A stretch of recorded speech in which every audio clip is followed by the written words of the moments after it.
दौलत दरोडा यांच्या जाहीर सभेला अजितदादा पवार, प्रमोद हिंदूराव, प्रकाशजी पाटील तसेच इतर मान्यवर उपस्थित होते। मशाल न्यूज नेटवर्क दीपक विषयी। माननीय प्रकाशजी पाटील साहेब, भारतीय जनता पक्षाचे सन्माननीय जिल्हा अध्यक्ष माननीय डाकी साहेब, उपस्थित सर्व मान्यवर बंधू आणि भगिनींनो, प्रचाराची रणधुमाळी सुरू आहे आणि या रणधुमाळीमध्ये वेळात वेळ काढून आदरणीय अजितदादा पवार आपल्या शहापूरमध्ये आले, त्याबद्दल त्यांचा आपल्या सर्वांच्या वतीने, सर्व लाडकी बहिणींच्या वतीने, सर्व भावांच्या वतीने मी त्यांचं मनापासून या ठिकाणी अभिनंदन करतो, त्यांना धन्यवाद देतो।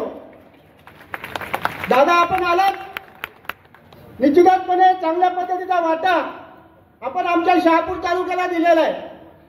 आपण दादा माझ्या गावामध्ये आला होतात, शासकीय आश्रमशाळेच्या उद्घाटन प्रसंगी आपण आलात आणि आल्यानंतर आपण जनतेला शब्द दिला, माझ्या मतदारसंघातील जनतेला शब्द दिला की मी वाढप्याची भूमिका करेन, जास्तीत जास्त तुमच्या ताटामध्ये कसं पडेल याची व्यवस्था मी करेन।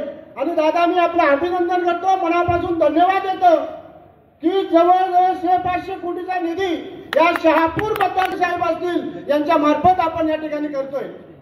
आणि त्याच्यामुळे या मतदारसंघामध्ये जी रणधुमाळी आहे, या रणधुमाळीमध्ये अनेक लोक येतात, अनेक लोक जातात, वेगवेगळ्या पद्धतीने प्रचार करतील काही।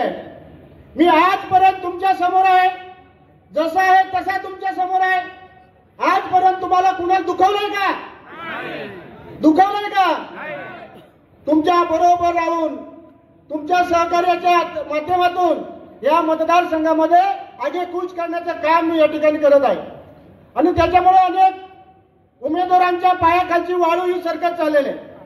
वेळ घालता आगे कसं जाईन मी, पुढे कसं जाईन, या दृष्टिकोनातून मी पुढे चाललेलो आहे। आणि त्याच्यामुळे आता काही लोकांना धमक्या यायला लागल्यात। अद्याप निवडणूक 20 तारखेला आहे। काल आमच्या एका कार्यकर्त्याला धमकी आली, पाण्यात राहून मगरीची वैर करू नको। अरे दादा, पाण्यात राहून मगरीची वैर करू नको, अद्याप तू निवडूनच आलो नाही, आता धमकी देतो, निवडून आल्यानंतर काय होईल? तुम्ही सुशिक्षित आहात, सुरक्षित राहाल का? आमच्या या लाडक्या बहिणी सुरक्षित राहतील का? आज दादा, मी प्रचार करत असताना दुपारपर्यंत प्रचार करत होतो, प्रचार करत मोरी आणि मिठाने एका लाडक्या बहिणीने माझी नजर उतरवली। त्याच वेळेस मी समजलो की या ठिकाणी 100% अजितदादाच्या नेतृत्वाखाली ईर्षित म्हणजे मी 100% निवडून आल्याच्या जमा अशा पद्धतीची घोषणा त्या माझ्या लाडक्या बहिणीने दिली। त्याच्यामुळे निश्चितपणे मला खात्री आहे येत्या 20 तारखेला होणाऱ्या सार्वत्रिक निवडणुकीमध्ये प्रश्न भरपूर आहेत, वेळ कमी आहे। आपल्याकडे अनेक योजना आलेल्या आहेत, त्या योजनाचा लाभ घेण्याचा आपण या ठिकाणी प्रयत्न करतो। आणि त्याच्यामुळे माझी नम्रतेची विनंती आपल्याला आहे, जय शिवाजी। अरे जोरात तरी बोला, जय भवानी, दरोडा साहेब आगे बढ़ो, अजीत दादा आगे बढ़ो, एकच वादा, एकच वादा। आम्ही आपल्याला नम्रतेची विनंती करायला या ठिकाणी आलेलो आहे। मी आपल्याला एकच विनंती करेन की तालुक्यामध्ये कशा पद्धतीचं वातावरण चाललेलं आहे, तालुक्यामध्ये कशा पद्धतीचं वातावरण याची कल्पना आपल्याला आहे।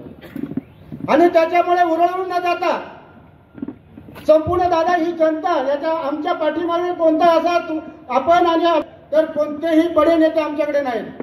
त्यातून हे सर्वसामान्य जनतेला घेऊन मी पुढे चाललोय आणि सर्वसामान्य जनतेला घेऊन पुढे चालत असताना माझी सर्वांना विनंती राहील की येत्या 20 तारखेला घड्याळ समोरील बटन दाबून मला प्रचंड मताने विजय करा, एवढंच या ठिकाणी आव्हान करतो आणि या ठिकाणी थांबतो।